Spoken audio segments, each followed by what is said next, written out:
When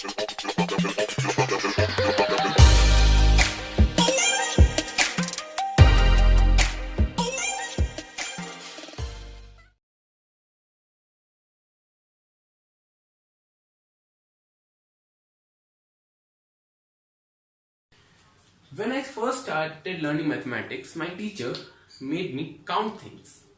So I later got to know that the numbers which we start from counting are 1, 2, 3 and so on are known as natural numbers, because these numbers are naturally born in nature, as nature does not simplify as 0. So these numbers start with 1, 2 and so on. You might be very familiar and you might be knowing it well. But I am here to bring forward a more important concept which is related to these natural numbers, or you can say whole numbers, or even more after you can say integers. And that concept is about primes. Primes. So what are primes? Primes are those natural numbers which have their factors as itself and 1.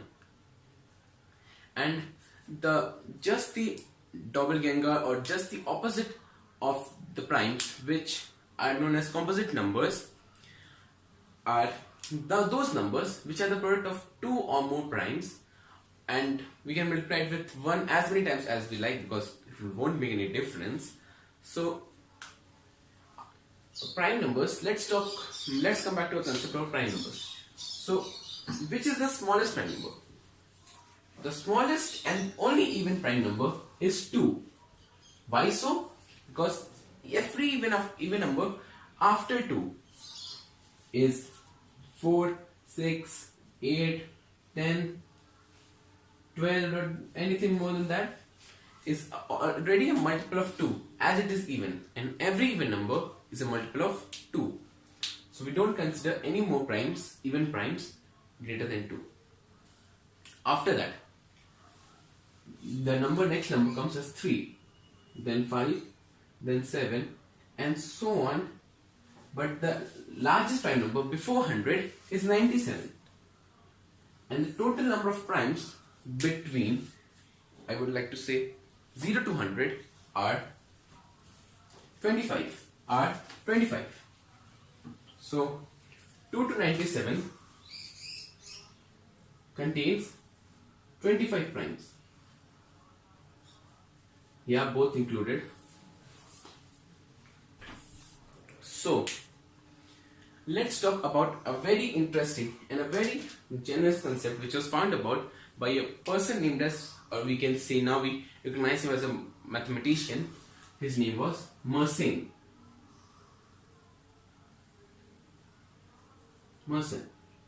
He said that any number, or in special cases, or in most of the cases, any number of the form 2n minus 1, 2 to the power n minus 1 is a prime if n is odd.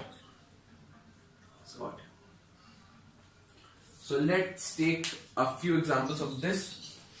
2 to the power 1 is 2, and if you subtract 1, we get 1. So that's not a prime, 1 is neither prime nor composite, as you multiply, it can multiply itself to itself as many times as we like, and it will multiply and it will not change its value. So we put 1 as exception. After that, the next number which comes 2 to the power 3, which is 8 minus 1, which comes as 7. Then the next number comes 2 to the power 5 minus 1, which is 32 minus 1, which is 31. The next number which comes is 2 to the power 7 minus 1, which is 128 minus 1, which we could more write as 127. So these are the first 3 Mersenne's primes. We won't consider 1, we just take as an exception. But it has more exceptions which come later on. These are 2 to the power 11 minus 1, which is equal to, I have written it here only, so I don't need to write once more. So I have written it here, 2 to the power 11 minus 1. 2 to the power 11 minus 1, which is 2048, which is equal to 2 to the power 4. It is equal to 2 to the power 4 minus 1. Sorry, 2 to the power 11. 2 to the power 11 minus 1, which is equals to 2047. Written as here. I'm just writing it again, I don't know why, because I'm mad. And 2047 is equal to 23 times 89. So therefore it's not a prime.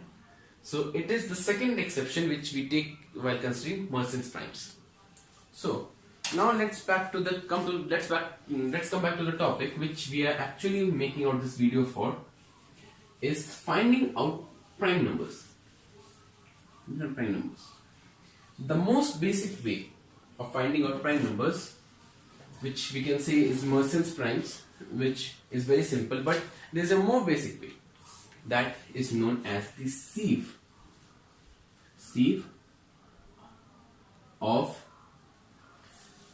Eratosthenes. ERATHO.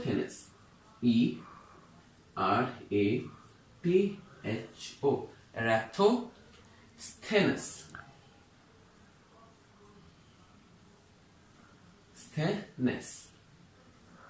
It's a very large name, but it's very famous.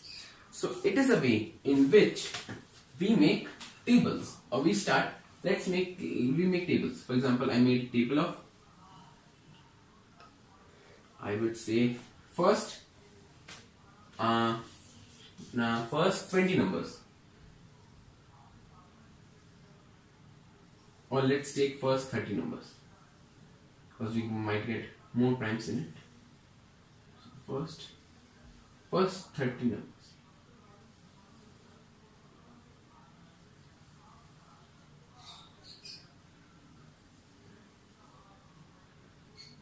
Let me definitely make it once more, because I think it's a little too gappy. I'll write here first 30 numbers.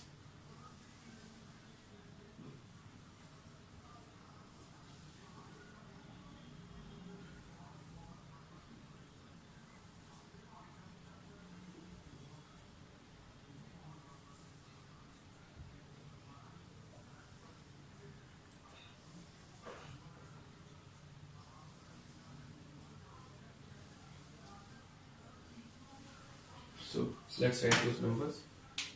I'll write it with pen.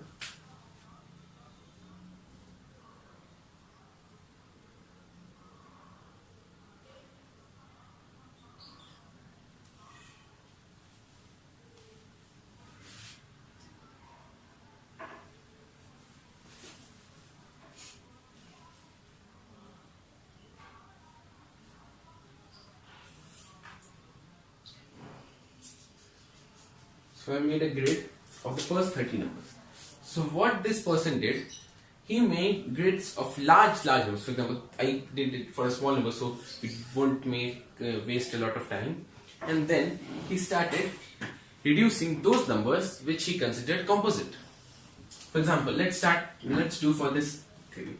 1 is in the prime not composite, and 1 is an exception, and we reduce it for the first. Then 2 and 3, then 4. Let's take the multiples of 2 now. Let's leave 2 and let's take the multiples of 2. So 2, I will subtract every second number which comes. So I'm doing so. Now I am able to take about every second number. Then in the next case, I am going to subtract every third number which comes. So I'll subtract after 3, because 3 is prime, we know that. 6, 12, 18, 24, 30. And this side it's 9, 15, 21, 27. Then I will take the multiples 5 and I subtract those. For example, I subtract 10. I'll subtract 15. I'll subtract 20. I'll subtract 25. So 25. Then the multiples of 7, which is 14. 7 will leave it. And 21 and 28. Then I'll take the multiples 11, which is 11, and its second multiple is 22nd. Then I'll take 13, 17, but I don't need to draw these because 13's second multiple is more than 30. So in this case, we have figured out the primes between 1 and 30. So he did the same for greater numbers and bigger numbers and the numbers which can't count. But you might have a question, which is the biggest prime number?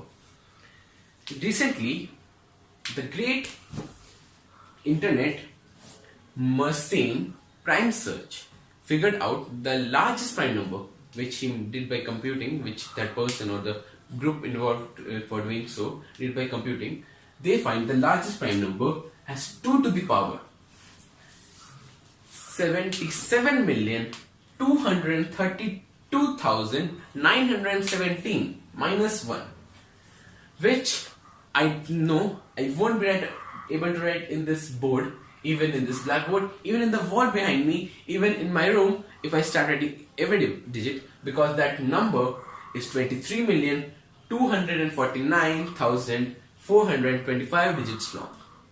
And if I start writing that number, it would take me about 8 hours to write that number correctly, precisely, and without a mistake. But we'll consider the last digit and some digits to confirm it is a prime. So this is the largest Mersenne prime, and it is presently the largest known prime because Mersenne's prime occur at greater intervals than normal primes. So after this, I would like you to help me figure out whether any number is prime or not. Let's take a case of the number 127.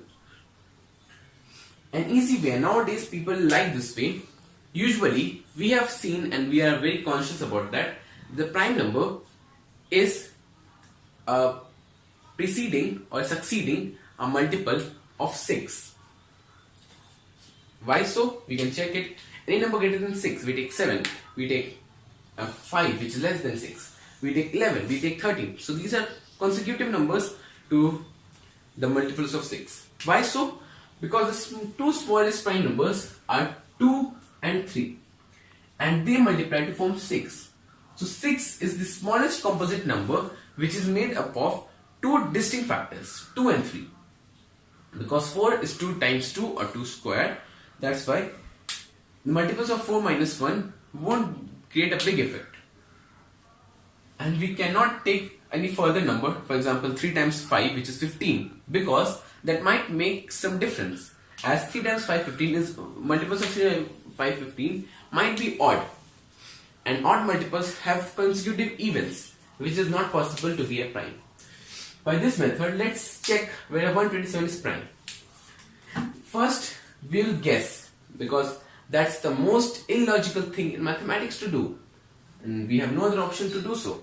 So 127, the nearest multiple of 6 which I can find near it is 120, 126. 126 is a multiple of 6, and it is 6 multiples plus 1. So our first theory is correct. So it is 6 plus 1. It's a form of 6x plus 1. Write it correctly. 6x plus 1. Second, it's not even, which we have already knew because it's a multiple of 6 plus 1, because 6 is even, so it won't be even. Let's see the third thing. Can it in any way become a Mersenne's prime? Let's see. 128 is a power of 2. So is it an odd power? Oh, I remember. 128 is equals to 2 to the power 7. So it's odd power, it is minus 1.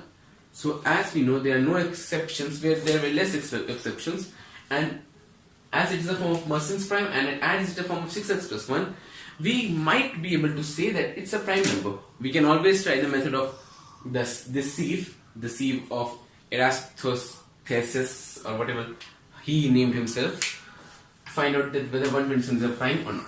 But for now, I feel, and I know, because I have studied this much of mathematics to at least know that 127 is a prime. So these are the easiest ways in finding out prime. Or you can try all the divisibility rules which you know on 127, and if it gets divisible by first primes, like primes less than, I feel, 61, because 126 is it's less than 63, because 126 divided by 2 is 63. So any number greater than 63, its multiples will be any prime greater than 163. So 63 have its multiples greater than 127. Thank you.